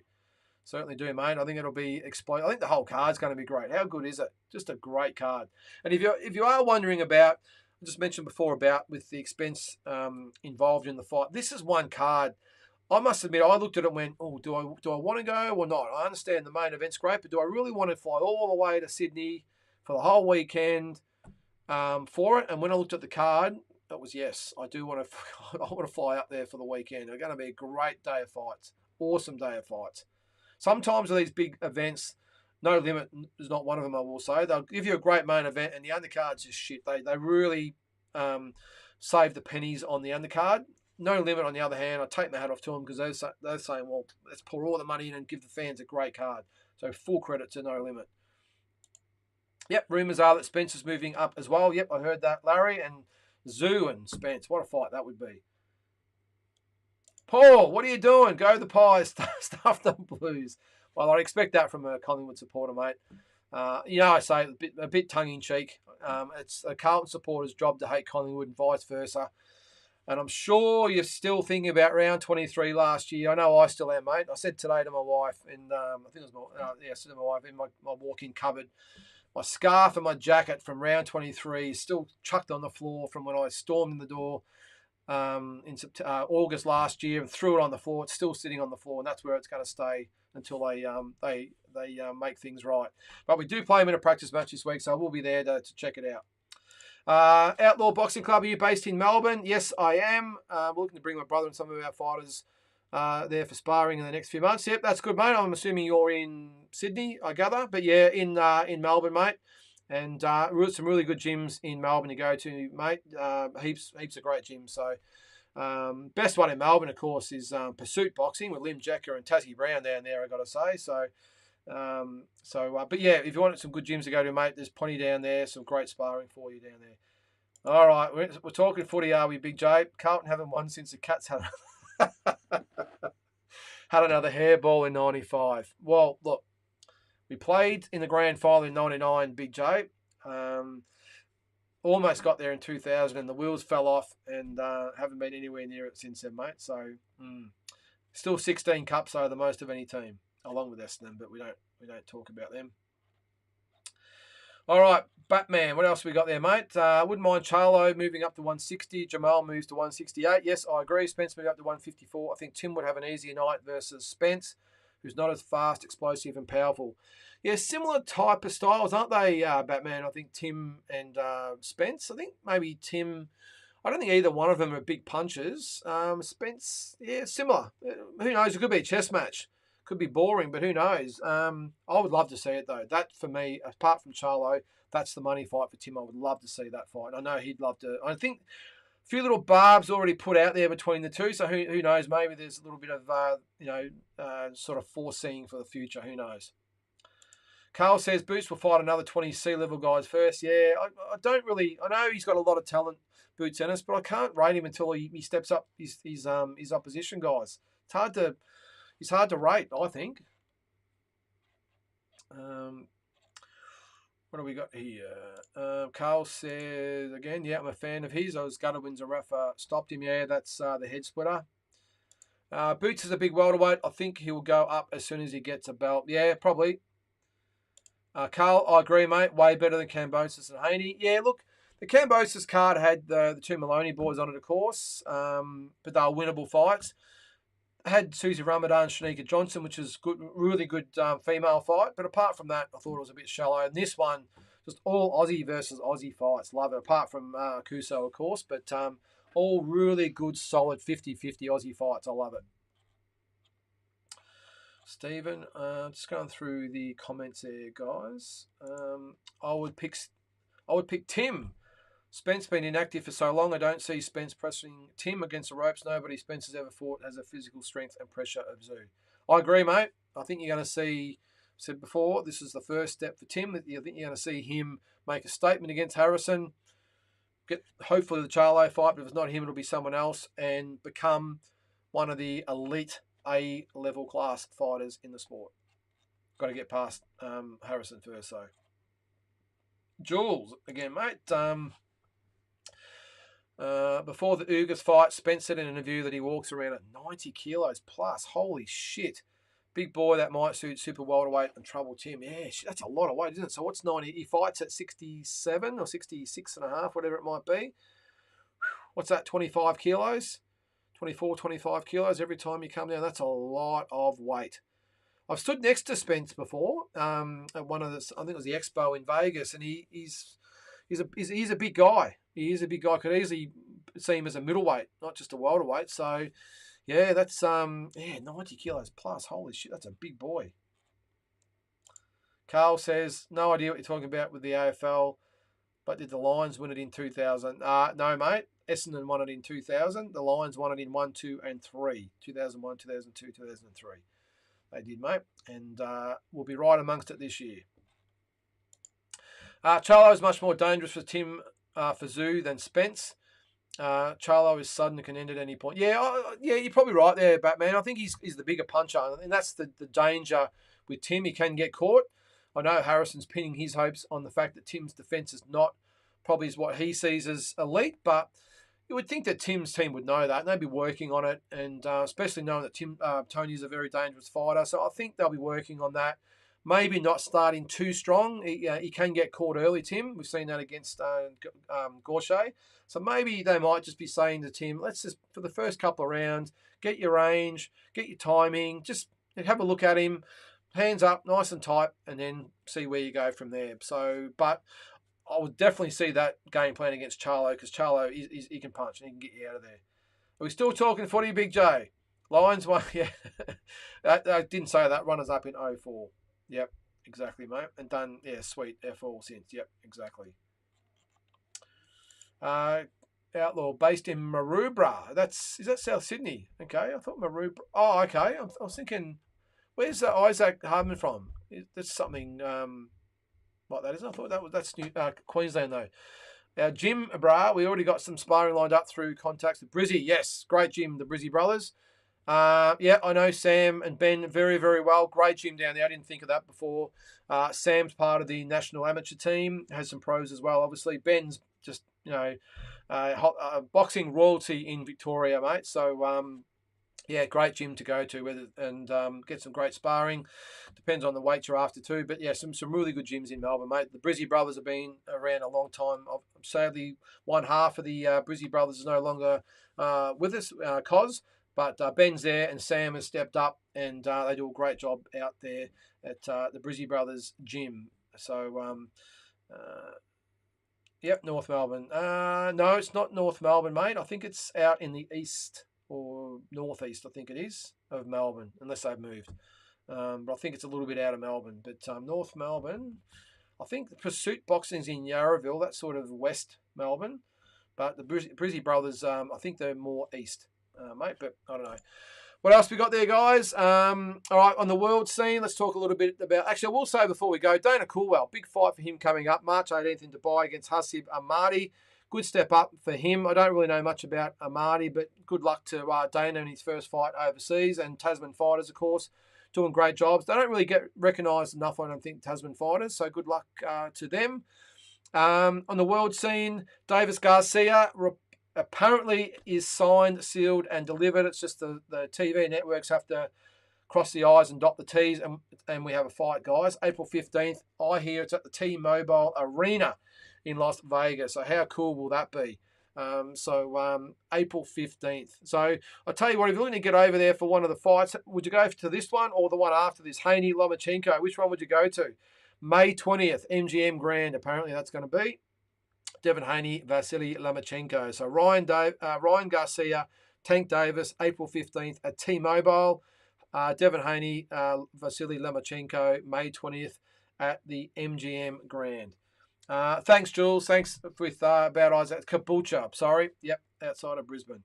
I know he always goes on about the postcode. So, but I think I might reach out to Isaac. I haven't spoken to him for a while. We might sort of get him on. What I might do is we might get him on in the lead up to the fight, and hopefully you guys can actually fire a few questions at him, and it'd probably be better him answering you. I think he's better in that format of interacting with you guys rather than just having an interview. He's really good, but I think that would be a little bit better than just have me fire questions at him. So we might try and do that. I'll reach out and see if he'll come on. All right, so that's Tony Lomachenko. For the other world scene news, Tyson Fury. The Usyk fight is apparently not happening in Dubai. If it's going to happen, it's going to be in Wembley, but there's doubts about that as well. Apparently, Tyson Fury, to be expected, has thrown a spanner in the works and wants way, way too much money. And the guys in Dubai have balked at that and said no deal. So if it's going to happen, apparently the fight's got to be done in the next sort of week or so, or else it's going to fall apart. So, in a fight of that magnitude, can they do it all in 7 or 8 weeks? It's a big ask, I think, even if they do it in England. So, we'll see. But, yeah, I know Fury's been talking about fighting the MMA guy, but so has Wilder. So, I don't know. Who knows what goes through these guys' heads. But wouldn't you just take, the best offer that you've got and just run with it? It's a legacy fight. It's an undisputed heavyweight title. Why not just bend a little bit, Tyson? That's all we're going to say. What else have we got? +1 for Head Splitter on Deep Dive. Yep. We'll see if we can get him on, Jules. I'm sure he'll definitely come on. He never says no. I don't think I've said anything to upset him over the journey. There's always someone you talk to that you're upset. But I think Isaac's pretty cool. So we might see if we can get him on. Guys, what we're going to do, I might save the divisions for next week's discussion because I want to just touch a bit more on, what's this? Queenslanders are hardheads. They certainly are. They got necks up there? I don't think they have. Is that New South Welshman? All the league players? No necks, Carl? Fury Usyk don't look good. I was never confident of seeing this. Yeah, I'm with you, mate. I wasn't sure of that either. I wasn't really confident that fight gets made. I hope we're wrong. What gets me, though, is that, just going back on that, Fury didn't want to give Joshua or AJ any time to get organised for their fight. He was the ultimatum. There was no ultimatum for Dillian Whyte or Chisora, was there? It was just like, yeah, it's all good. We'll get the fight signed, sealed, and delivered. It was pretty quick. Now, I don't know. I think it was more of a beat up, if you ask me. And I think the Usyk situation's the same. I don't know. We all love Tyson, but he can get a bit testing when he just talks in riddles and goes around in circles. But anyway, so the ratings of the world champions, guys, we might do that next week if we get time. Let's talk a little bit more about Iron Mike Tyson. I'm going to just give you my perspective and then you can give yours. I know we touched on it a little bit earlier. This is a fighter, we'll call him a grey area fighter because you're either for him or you're against. We'll go over this. If we've got anything else, bring it up there and we'll talk about it, of course. Where do you see Mike Tyson? I see him as one of the top 10 heavyweights of all time. Now, let me say why. Youngest world champion of all time at 20 years of age. I know he didn't beat the best heavyweight out there in Trevor Berbick, but at the time the titles were sort of tied up. Berbick had just beaten what many thought was the lineal champion, I suppose you'd call him, or the recognised champion in Pinklon Thomas, had beaten him. Tyson knocked him out in 2 rounds in devastating fashion to become the youngest of all time. Backed it up only a couple of months later with I think it was 3 months later, 3 or 4 months later, against Bone Crusher Smith. Bone Crusher didn't come to fight, made Tyson look pretty ordinary, but just survived for the whole fight. Won the WBA title. I think another 2 or 3 months after that, fought Pinklon Thomas, knocked him out in 6 rounds in devastating fashion. Then, a couple of months after that, beat Tony Tucker for the IBF version of the title. And then another couple of months later, beat Tony Tucker for, Tyrell Biggs, the Olympic gold medalist from 3 years earlier for the world, to defend his world title. So he beat Berbick in November 86, and then so he's beaten in 87. He's beaten Bone Crusher Smith, Pinklon Thomas, Tony Tucker, and Tyrell Biggs. 4 title fights in a year, if you will. And then in November he'd beaten Berbick. So within a year, he's had 5 heavyweight world title fights. I'm just going to bring up his record. I normally know his record off the back of my hand, but I'm just going to bring it up so I don't make any mistakes. I know someone will call me out on it. All right, so actually I'm going to bring you guys into this. I really want you guys to see his record as well. All right, let's have a look. I'm sort of missing there. So actually I've gone missing there, guys. All right, so let's go back there. All right, so there's Tucker Biggs. Then 3 months later, knocks out Larry Holmes. 2 months later, knocks out Tony Tubbs. These are both former world champions. Then has the big fight against Michael Spinks. And that is where the wheels started to fall off. I'm just going to bring myself back because for some reason I've got rid of my camera. Don't know what I've done there, guys. I've axed everything. All right, then it was after that. It was the 8-month break. So the Spinks fight, I think, for me, was the pinnacle of his career, even though he was, 22, 23 years of age. After the Spinks fight, that's when he separated, I think, from Rooney. Come back, he was, where is it? He's the same weight. I actually thought he was a bit heavier. All right, so he's come back, knocked out Frank Bruno, the #1 contender. That was 8 months later. 5 months later, knocks out Carl Williams. That's when I thought he was really back to his best. But then was out of the ring for 7 months, which is probably the longest he's been out of the ring. Got beat by Douglas. Came back only 4 months later, beat Henry Tillman. Alex, I'm just sort of got. Then he had the wins over Tillman and Stewart. 2 wins over Donovan Razor Ruddock. Had a return fight with Bruno where he won the world title for the second time. Bruce Seldon, he won for the WBA title. Not his fault, by the way, these guys weren't really recognised as the greatest heavyweight champions, but the fact that they were world champions. Bruce Seldon was a WBA champion. Then the Holyfield fight came, and that's probably when you started to see the demise of Tyson. He was 30 years old then. I think Holyfield in any stage of Tyson's career beats Tyson. That's the one thing I will say. I think Holyfield had that style that was just all wrong for Tyson. High work rate, hated the clinch. He always had the arms out punching. As I said, high work rate all the time. Fit, strong, durable, great chin. All the things that were wrong with for Tyson. And he wasn't intimidated, which is the most important thing. The one thing about Tyson, he intimidated everybody. Holyfield, you could not intimidate him. So all those boxes that ticked for the absolute wrong opponent for Mike Tyson, Holyfield was the man. So full respect to Holyfield. But then again, Holyfield, small heavyweight as well. So he didn't match up that well against the likes of Bowe and Lewis and these types of guys as well. So, but he had wins against, Franz Botha had a version of the title. But yeah, he had the fight with Lennox Lewis after that and then went downhill. But what I'm saying is that I don't understand why or how you could possibly say that Tyson is overrated for what he's done. Unified the title, defended it numerous times, cleaned out the entire division, beat so many current and former world champions. Yes, I know later in his career he lost to Holyfield and Lewis and a few of the other, or way past his career, but at his peak, and I don't think we actually saw him fully at his peak for those 3 years in jail. I just think he was a wrecking ball. And it wasn't just the fact he was beating these guys, he was demolishing these guys. And it's not like he was just fighting whoever and padding the record. He was just fighting all the genuine heavyweight contenders and champions of the time that had the belts or who were ranked number 1 or 2 in that organisation. The only one of note that I can see he didn't fight of his era is terrible Tim Witherspoon. He's the only one. And I think he would have beaten Tim no problems anyway, but he's the only one of his era that I can look at his resume and go, he's the only fighter that he didn't fight and beat in his championship era. Now, Lennox Lewis, that was, 12 years after, or 14 years after the Spinks fight. Who knows what would have happened if they had a fought in their prime. But I can't rate the Lewis fight in the scheme of things at all. It's like saying Rocky Marciano was better than Joe Louis because he knocked out Joe Louis when he was 38, 39 years of age. You cannot bring that in the equation, if you ask me. Couple of comments there. Zygmunt, I love watching Tyson fights. That explosiveness, killer instinct. He was a killer, mate. He was an absolute killer. Peekaboo style.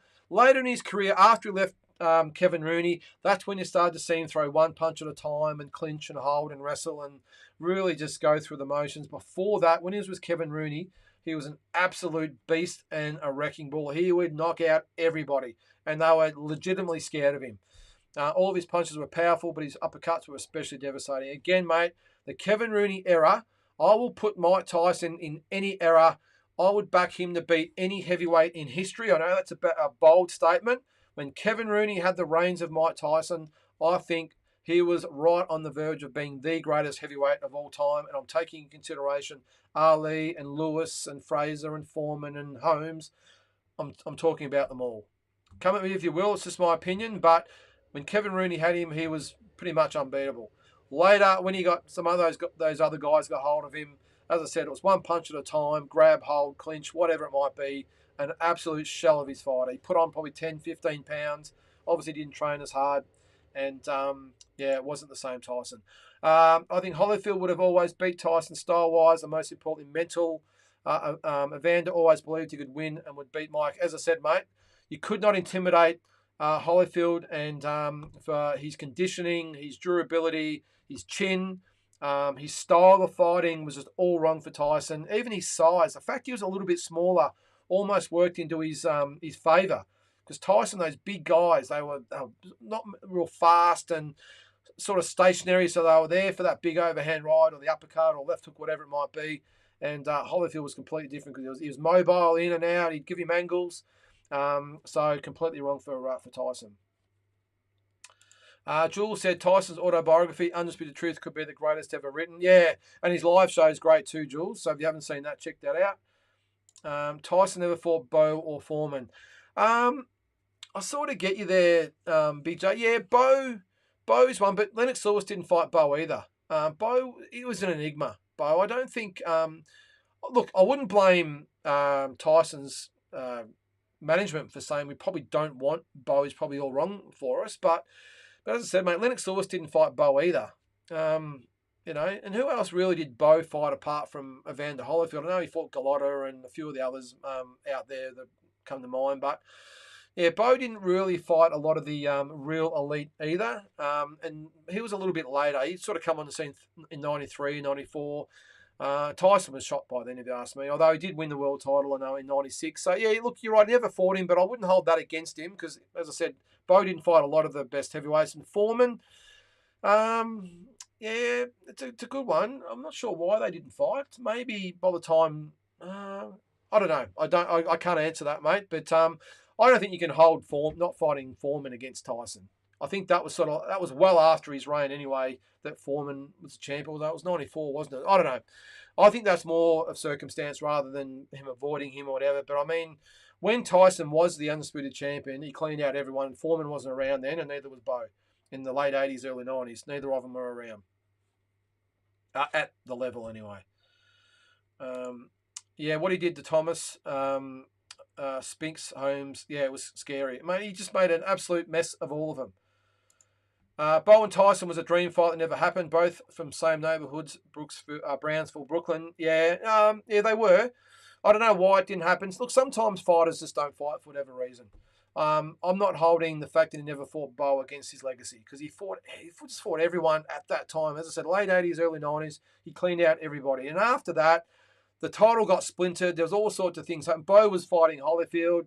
Lennox Lewis was off fighting other guys. So there's lots sort of happening. But when Tyson was undisputed, he fought and beat everybody. I picked Tyson over all the golden era 70s heavyweights except Foreman and Ali. I think, yeah, look, you could be right there, mate. The Foreman one's interesting. Could we have seen a repeat of the Joe Fraser fight? With Ali, I could either see Ali outboxing him, or Tyson getting close enough to really do Joe Fraser. I think the difference with Joe Fraser, different, even though the same dimensions and everything, Fraser was just that consistent. He had the big left hook, but he wasn't really a massive puncher, more an accumulation puncher. But he would just be on you for 15 rounds. From the first second to the last second, he was on you. Where Tyson fought a little bit differently. It was about landing the 1, 2, 3 big shots at a time, and then it would be hold. So different styles. Who knows? I suppose we will never know. But they would have been intriguing fights. It would have been great. I would have loved to have seen Fraser and Tyson. To be honest, that would have been an awesome fight. Who would have won that one? Bowe was very skilled for a big man. Shame he didn't get the big fights outside of Holyfield. He was amazing on the inside for a big lad. Yeah, he was. And he was one of the few that could actually match Holyfield for work rate. And look at the size of him. Unbelievable. Carl says, I rate Mike Tyson highly. Just his activity in the 80s and early 90s was second to none. Well, he fought every couple of months. And I think they did that deliberately, Carl, because he was out on the streets. Who knew what he was going to get up to? But when he was just flying in the late 80s and early 90s, I've just never seen anything like it. I've never seen one fighter dominate a division so much. And as I said earlier, it wasn't like by just lining up a bunch of, B graders and knocking them all over. These guys were world champions or former world champions or future world champions. And he just didn't just beat them, he knocked them out, all of them. And as far as being the biggest pay-per-view boxer ever, he was it. I know numbers-wise, you'll talk about De La Hoya and Pacquiao and Mayweather and maybe Canelo these days, but if Mike Tyson fought these days, the pay-per-view would just be massive. In my opinion, he's the undisputed pay-per-view king of all time. Every man and his dog. The world stopped to watch this guy fight. I just remember it back here in Australia. Pubs, clubs, there's no home pay-per-view back then, but the pubs and clubs were just packed and everyone was talking about Mike Tyson. Casual fans as well as full-time fans, and he was just the man. So, Carl said, Carl, yep, his left hook to the body and head was disgusting. Yeah, he was. But look, I don't know. Look, I can see why some people where they rank Mike Tyson in the scheme of things might vary. Whether you have him ahead of a Larry Holmes or a Fraser or Foreman or whatever. I think we can all agree that Ali and Lewis are probably the top two heavyweights of all time. I did see the other day, just on another note, that the British did a poll on their best heavyweight of all time, and Tyson Fury was actually rated the number one British heavyweight of all time. I would have thought maybe Lennox Lewis. Don't know. Who would have won that fight? I don't know. I would have thought Lennox Lewis. I don't think Tyson Fury, as much as I like Tyson Fury, has done as much as Lennox Lewis, but who knows? But yeah, as far as the Tyson situation goes, as I said, I don't think you could probably say as far as, where he falls in the top 10 might be debatable, but I just can't see how you would say he's overrated as a heavyweight because he was the man back in the day. So, and yes, he did fight every 3 months in the 80s. And when he first started, Carl, I'm pretty sure he had 20 fights in his first year or first 18 months or something. He was fighting every few weeks. Crazy. But anyway, what do you guys think? Let us know in the comments down below. I'm going to call it a night there, guys. 5 or 6 minutes over as it is now. I like to finish at about 9:30. But what do you guys think? Let me know. We might pick another fighter next week. As I said at the start, there's a Floyd Mayweather. There's Canelo, there's Marvin Hagler, there's so many fighters we can pick that are just all over the place. Maybe it's Rocky Marciano. Maybe we'll do him. Let's get some opinions on where he falls and just have some discussion about where we see these guys that seem to be those grey area fighters where you're either this side or you need sort of neither here nor there. You're sort of in between. So, and Carl, 100%, mate, before I go, the fight parties and barbecues, yep, exactly right, mate. You wouldn't want to go to the toilet before he fought, though, because it could be all over. That's the type of fighter. I just remember mainstream TV was just all over Mike Tyson. 60 Minutes, the news, no matter what it was just Mike Tyson. And this is the days before social media, the internet, all these sorts of things. And I just think it's really unfair to say he's not in the upper echelon of heavyweights of all time because that's what he did, especially when some of the others. But anyway, we might debate it a little bit more next week, guys. But that'll do for tonight. Really appreciate you joining me again. Make sure you check out Pacquiao Horn. Who won? Who do you think won? That's on YouTube at the moment. We've got the Hagler Leonard was a couple of weeks before. There will be no deep dive show this week, by the way. Got some plans, so I can't do it on Thursday. But we'll have all the crew back the following week. I'll be back here next week, of course, on